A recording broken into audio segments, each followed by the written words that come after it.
Right now I'd like to present John Silvestri. John is an attorney, and he happens to be running for office. He's running for the district judge in 4th District. Supreme Court, 4th Judicial District. Okay, boy, these titles, I don't know. But anyway, you are running. Yes, yes. But we're not here to talk about that so much. I ran into him at the Human Rights breakfast, and we had a nice long chat about the court systems and about the prison systems and about domestic violence. We covered everything when we chatted. Yes, we did. And I said to him, you must come on the show. There's so much good stuff that we need to talk about.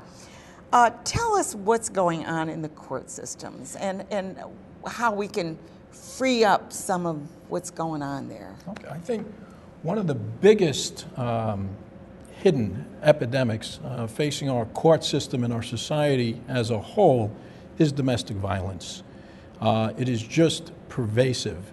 If you look at the statistics and the effects of domestic violence on individuals, our court systems, our healthcare systems, our prison systems, it's absolutely staggering. I've been doing this for 30 years. I spent 15 years as a law guardian for children. And that's really an important thing. It is. It's actually one of the great things about our legal system is we actually protect the rights. Yes, the children get their own attorney that protects their interests in a court proceeding where they can be affected. And at the point where I've seen people, I represented them when they were 5 years old, they're now in their 30s. And I'm seeing them repeat the same types of behavior that the grandparents engaged in, their parents engaged in, and they're passing it on to the next generation. And how can we stop that? Well, domestic violence, one of the things I've learned about domestic violence, I've been dealing with it since I was a prosecutor with the Warren County District Attorney's Office, is it's cyclical. And it is passed on from generation to generation. And the thing is to break this cycle. And I think it will take a joint effort of the legislature, the executive branch, the governor's office, the president, that type of thing, and the people in the court system, the judges and the attorneys and the law guardians. And what it is, there's a great new system that they've started called the Integrated Domestic Violence Court. And I believe that's a step in the right direction because we don't just hear the people's issues and then send them on their way. The people who are the perpetrators of the domestic violence as well as the people who are the victims, they come back into the courtroom and the perpetrators are held accountable. They have to go for counseling. And then the counselors provide reports to the court and the families provide reports to the court. A lot of times the victims as well as the perpetrators both need some type of counseling to help break. Because the victim, of course, kind of is in the system. I mean, the family system, whatever it's causing it. Yes. So everybody really needs to be part of the solution. It is. When you understand domestic violence, a lot of times it's cyclical. So you go through the honeymoon phase where everything is wonderful. You're the most wonderful person in the world. I'm so sorry for the way I treated you. Yeah. Then comes the explosion. I hit you because I love you. I loved you. I don't know why I did that. I don't know why I did that. And I'm sorry, and let me make it up to you, and then and it keeps going. And the person on the receiving end always holds out hope. They want to keep the family unit intact. Got kids. Yeah. You're economically dependent, you're emotionally dependent, so you accept that, and you find yourself in an ever downward increasing spiral of violence. And I think courts like the Integrated Domestic Violence Court, which is nice, a lot of times a victim of domestic violence would find themselves in a local criminal court on the criminal charges. They'd find themselves in the family court dealing with the custody issues, and then they'd find themselves in the Supreme Court dealing with divorce issues. So especially when you're a low income, it's inconvenient when you have the money for it. Yeah. When you're a low income person, it makes the court system almost inaccessible. And you'll get inconsistent decisions between all three different courts because the left hand doesn't know what the right hand is doing. So that's the integration. That's the Integrated Domestic Violence Court combines all three of those proceedings in front of a single judge. Now, it seems to me that would be much more efficient and much more effective. Yes.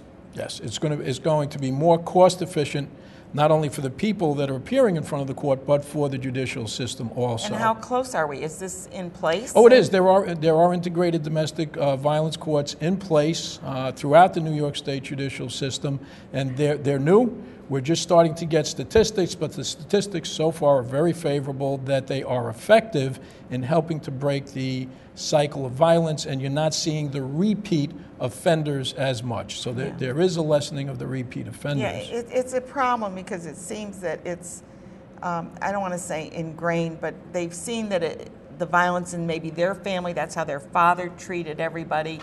And it's kind of like, what do they call it when a duck follows you? Because it's your pattern. It's your pattern. It's what you know. Your pattern. It's what you know. Yeah. You don't know when you're dealt with a stressful situation. You don't have a good role model on how to deal with that. Exactly. You don't know of any other solution. Right. That's the only one you know That's the of. one you know of. You came up with some figures, which I was found, we're talking about the court systems. And one family court judge told me that the caseload in the court in 1984 was 650 cases. Right. And what is it now? Well, yeah. 6,500. 65. In 1 year. Well, no, it's gone from 1984 till now. It wasn't an increase in a single year. Oh, okay. No, it says to 6,500 cases a year, yes. Now. Yes, over, and it's increasing. And that's why I'm saying we need to deal with the domestic. When you couple that with the fact that the judicial budget has been cut by $173 million in this past year, you have judges, and judges are doing an admirable job with that, but you have the court system with an increasing caseload and less resources to deal with it.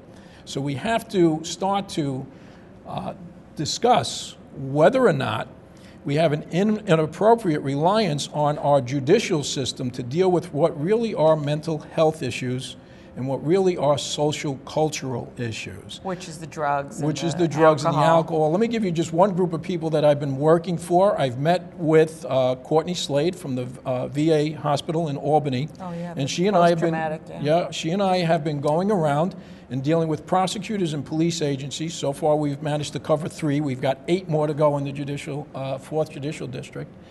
But we've met with an overwhelmingly positive response. And what we're trying to do there, we have our veterans coming back. And a lot of them are suffering from post-traumatic stress disorder. And my attitude is if they put themselves in harm's way for us, we should not abandon them because they've come back home to a difficult situation and find themselves in trouble. I just can't even imagine what a mindset that you have to go into battle and to be in a foreign country with foreign the weather and terrain, everything different. And then you come back into our country, I mean, first thing you think is, oh, thank goodness I'm home. But we don't welcome them. I mean, it seems as though they're so stressed and we don't understand the stress that they're going through. Well, and all of a sudden, returning. Yes, and they're back in a civilian culture, and the dealing with going from a military culture to the civilian is stressful in and of itself. Totally different. Plus whatever they've experienced. And I got started in that with one of my clients who's a Vietnam veteran, 3 tours of duty, but was always getting recycled through the criminal justice system. And he came to me and said, John, can't we do something to get a special court going for veterans? There actually is one that's a prototype out in Buffalo, started by a Judge Robert Russell. And as a matter of fact, I've got a visit with him later on in August. I'm going to go out and view what he's doing. But we've been going around to the police to say, when you arrest somebody, would you please do one other thing? Ask them if they served in the armed forces. And if they are, give them information about what services are available to them in the Veterans Administration. And we've been going to the prosecutors. And so far, the 3 prosecutors we've met with are very much in favor. Your own Bob Carney from this Schenectady, tremendously in favor of it, is to say, when you have a veteran and somebody's been identified as a veteran, would you consider as an alternative to incarceration saying that they can enroll in one of the treatment programs that is available through the Veterans Administration? You should be helping people, not just always punishing. That's just it. Yeah. I mean, I remember a little girl years ago that got trapped in a well. And the resources and the community that came together, nobody questioned the expense. No. The objective was to rescue this little girl.